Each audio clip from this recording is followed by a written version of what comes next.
Entrepreneurs are the driver of innovation all around the world. The real definition of entrepreneurship is making a difference in people's lives by taking resources from over here and deploying them in ways that make the world better.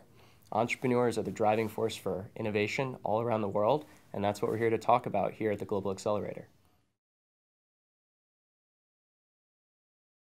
I've been an entrepreneur all my life since probably the early 1990s.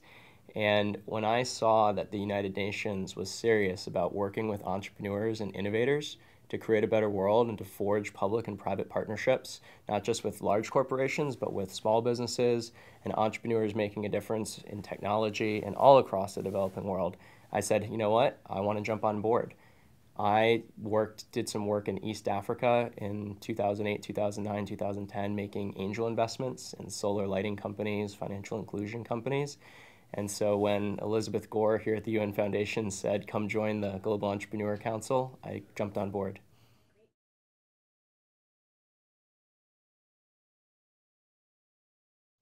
I was part of the very first class of the UN Foundation Global Entrepreneur Council in 2011 and 2012. And it's a group of 10 entrepreneurs under 45 who are committed to working to use business to make a difference in the world. And they have a 2-year term. And as part of that, we went to Kakuma, Kenya, a refugee camp near the South Sudan border, to deliver bed nets with the Nothing But Nets campaign.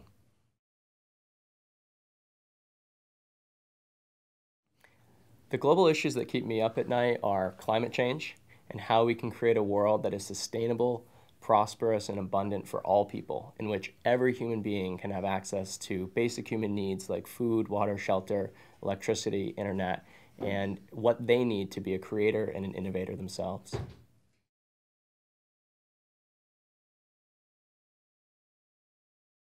The message I would send to the United Nations as they think about climate change and bringing together a summit of global leaders thinking about sustainability is not just how do we affect public policy, but how do we affect innovation and R&D budgets?